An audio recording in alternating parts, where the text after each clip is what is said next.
नमस्कार दोस्तों, आप देख रहे हैं यूपी डिजिटल न्यूज। यहाँ हम आपको सिर्फ 8 मिनट में उत्तर प्रदेश की हर बड़ी और ताज़ा खबर पहुँचाते हैं, जो आज पूरे प्रदेश में चर्चा का विषय बनी हुई है। अगर आप रोजाना खबरें सबसे पहले देखना चाहते हैं, तो अभी चैनल को सब्सक्राइब करें। तो चलिए दोस्तों, 8 मिनट में जानते हैं यूपी की फटाफट बड़ी खबरें। समाजवादी पार्टी के अध्यक्ष अखिलेश यादव ने भाजपा पर बड़ा आरोप लगाते हुए कहा है कि सरकार SIR स्पेशल इंटेंसिव रिवीजन के नाम पर NRC को पिछली दरवाजे से लागू करने की कोशिश कर रही है। उन्होंने कहा कि मतदाता सूची के पुनरीक्षण की प्रक्रिया में बड़े पैमाने पर गड़बड़ियां की जा रही है, जिससे असली वोटरों के नाम हटाए जा रहे हैं और फर्जी वोटर जोड़े जा रहे हैं। अखिलेश ने आरोप लगाया कि यह सब आगामी चुनावों को प्रभावित करने और लोकतांत्रिक व्यवस्था को कमजोर करने के लिए किया जा रहा है। उन्होंने चुनाव आयोग से निष्पक्षता बनाए रखने की मांग की और कहा कि अगर यह प्रक्रिया नहीं रोकी गई तो समाजवादी पार्टी सड़क से संसद तक विरोध करेगी। अखिलेश ने जनता से सतर्क रहने की अपील भी की। मिर्जापुर जिले में दिल दहला देने वाली वारदात सामने आई है, जहां एक सौतेले भाई ने अपनी ही मां और भाई की धारदार हथियार से हत्या कर दी। घटना के बाद इलाके में सनसनी फैल गई। पुलिस के मुताबिक आरोपी ने घरेलू विवाद के चलते इस खौफनाक वारदात को अंजाम दिया। बताया जा रहा है कि संपत्ति और पारिवारिक तनाव को लेकर लंबे समय से विवाद चल रहा था। इसी रंजिश में आरोपी ने गुस्से में आकर मां और बेटे पर हमला कर दिया, जिससे दोनों की मौके पर ही मौत हो गई। सूचना मिलते ही पुलिस मौके पर पहुंची और शवों को पोस्टमार्टम के लिए भेजा। आरोपी को गिरफ्तार कर लिया गया है और मामले की गहन जांच की जा रही है। RTE शिक्षा का अधिकार अधिनियम के तहत दाखिले की प्रक्रिया में 2 बड़े बदलाव किए गए हैं। अब किसी भी गांव या मोहल्ले का बच्चा उसी क्षेत्र के स्कूल में प्रवेश पाएगा। इसका उद्देश्य बच्चों को नजदीकी स्कूल में शिक्षा उपलब्ध कराना और लंबी दूरी की परेशानी को खत्म करना है। नए नियमों के अनुसार अब निवास प्रमाण पत्र की जांच को और सख्त किया गया है, ताकि बाहरी क्षेत्र के बच्चों का गलत तरीके से प्रवेश न हो सके। इसके साथ ही ऑनलाइन आवेदन प्रक्रिया को सरल बनाया गया है, जिससे अभिभावकों को बार-बार दफ्तरों के चक्कर न लगाने पड़े। शिक्षा विभाग का कहना है कि इन बदलावों से पारदर्शिता बढ़ेगी और जरूरतमंद बच्चों को RTE का वास्तविक लाभ मिल सकेगा। संभल हिंसा मामले में अहम कानूनी प्रगति सामने आई है। घटना से जुड़े प्रकरण में समाजवादी पार्टी SP नेता के बयान कोर्ट में दर्ज किए गए। इस दौरान करीब 6 घंटे तक जिरह चली, जिसमें घटना से जुड़े कई बिंदुओं पर सवाल जवाब हुए।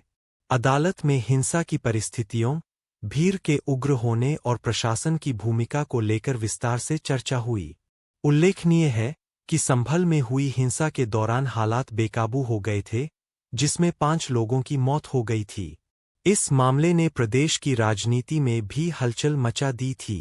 कोर्ट ने सभी पक्षों की दलीलें सुनने के बाद अगली सुनवाई की तारीख तय कर दी है। मामले पर अब सभी की नजरें न्यायिक फैसले पर टिकी है। वाराणसी में अलग अलग हादसों ने लोगों को झकझोर कर रख दिया। जिले में हुए सड़क और अन्य दुर्घटनाओं में 3 लोगों की मौत हो गई, जबकि कई घायल बताए जा रहे हैं। पुलिस ने शवों को पोस्टमार्टम के लिए भेजकर मामलों की जांच शुरू कर दी है। उधर ज्ञानवापी मस्जिद श्रृंगार गौरी मामले में अहम अपडेट सामने आया है। अदालत ने इस प्रकरण में अगली सुनवाई की तारीख 17 जनवरी और 3 फरवरी तय की है। इन तारीखों पर विभिन्न याचिकाओं और दलीलों पर सुनवाई होगी। ज्ञानवापी मामला लंबे समय से चर्चा में बना हुआ है और हर सुनवाई पर प्रदेश ही नहीं, देशभर की निगाहें टिकी रहती है। प्रशासन ने दोनों मामलों को लेकर सतर्कता बढ़ा दी है।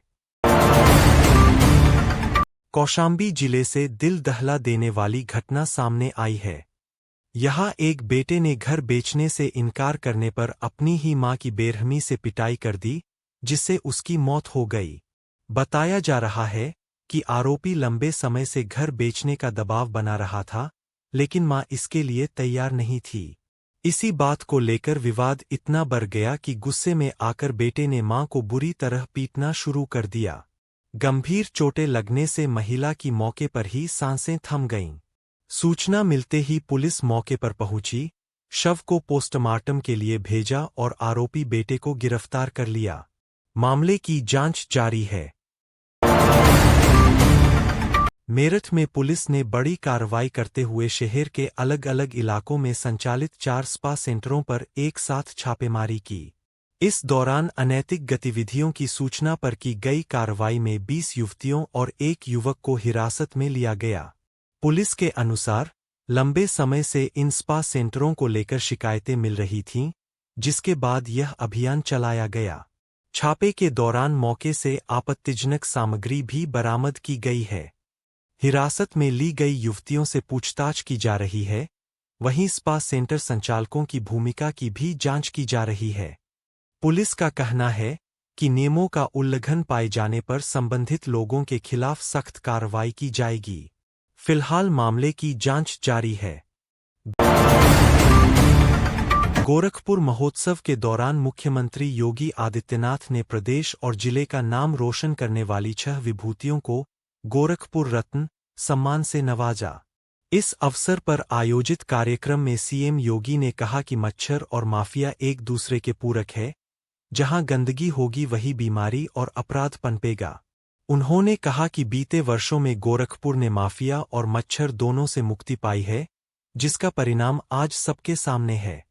मुख्यमंत्री ने स्वच्छता, सुशासन और विकास पर जोर देते हुए कहा कि सरकार की सख्त नीति से अपराधियों पर लगाम लगी है। कार्यक्रम में बड़ी संख्या में लोग मौजूद रहे और सांस्कृतिक प्रस्तुतियों ने महोत्सव को और आकर्षक बना दिया। आगरा में दर्दनाक सड़क हादसे में एक युवक की मौत हो गई, जबकि उसका साथी गंभीर रूप से घायल हो गया। घटना तब हुई जब तेज रफ्तार कार और बाइक की आमने सामने से टक्कर हो गई। टक्कर इतनी जबरदस्त थी कि बाइक सवार दोनों युवक करीब 15 फीट दूर उछलकर सड़क पर जा गिरे। आसपास के लोगों ने तुरंत पुलिस को सूचना दी और घायलों को अस्पताल पहुंचाया। डॉक्टरों ने एक युवक को मृत घोषित कर दिया, जबकि दूसरे की हालत नाजुक बनी हुई है। पुलिस ने शव को पोस्टमार्टम के लिए भेज दिया है और दुर्घटनाग्रस्त कार को कब्जे में ले लिया है। हादसे के कारणों की जांच की जा रही है। अज्ञात वाहन की टक्कर से हुए भीषण सड़क हादसे में 2 युवकों की मौके पर ही मौत हो गई। टक्कर इतनी तेज थी कि बाइक में आग लग गई और दोनों युवक सड़क पर गिरते ही उसकी चपेट में आ गए। देखते ही देखते बाइक धू-धू कर जलने लगी, जिससे दोनों के शव बुरी तरह झुलस गए। हादसा इतना भयावह था कि मौके पर अफरातफरी मच गई। सूचना मिलते ही पुलिस और दमकल विभाग की टीम मौके पर पहुंची और आग पर काबू पाया। पुलिस ने शवों को पोस्टमार्टम के लिए भेज दिया है और अज्ञात वाहन की तलाश शुरू कर दी है। आसपास लगे सीसीटीवी कैमरों की भी जांच की जा रही है। नोएडा में कड़ाके की ठंड ने लोगों को बेहाल कर दिया है। सोमवार को इस सीजन का अब तक का सबसे ठंडा दिन दर्ज किया गया, जब न्यूनतम तापमान गिरकर 3 डिग्री सेल्सियस तक पहुंच गया। सुबह और रात के समय ठंडी हवाओं के साथ घना कोहरा भी देखने को मिला, जिससे जनजीवन प्रभावित रहा। मौसम विभाग ने आज के लिए येलो अलर्ट जारी किया है और लोगों को सतर्क रहने की सलाह दी है। बुजुर्गों, बच्चों और बीमार लोगों को विशेष सावधानी बरतने को कहा गया है। ठंड के चलते सड़कों पर आवाजाही कम रही, वही लोग अलाव और गर्म कपड़ों का सहारा लेते नजर आए। आजमगढ़ जिले के अतरौलिया क्षेत्र में 2 अलग-अलग सड़क हादसों से इलाके में हड़कंप मच गया। पहले हादसे में अज्ञात वाहन की टक्कर से एक चरवाहे की मौके पर ही मौत हो गई। बताया जा रहा है कि चरवाहा सड़क किनारे अपने पशुओं को लेकर जा रहा था, तभी तेज रफ्तार वाहन ने उसे कुचल दिया। दूसरे हादसे में 2 लोग वाहन की टक्कर से गंभीर रूप से घायल हो गए। स्थानीय लोगों की मदद से घायलों को नजदीकी अस्पताल में भर्ती कराया गया, जहां उनकी हालत नाजुक बताई जा रही है। सूचना मिलते ही पुलिस मौके पर पहुंची, शव को पोस्टमार्टम के लिए भेजा और दोनों मामलों की जांच शुरू कर दी है। पुलिस अज्ञात वाहनों की तलाश में जुटी है। दोस्तों, अगर आपको हमारा यह वीडियो पसंद आया हो तो लाइक करें, शेयर करें और यूपी डिजिटल न्यूज को सब्सक्राइब जरूर करें। इस न्यूज को ज्यादा से ज्यादा लोगों तक पहुंचाएं और कमेंट बॉक्स में हमें बताएं कि आप यह खबर किस जिले से देख रहे हैं। आपका बहुत बहुत धन्यवाद।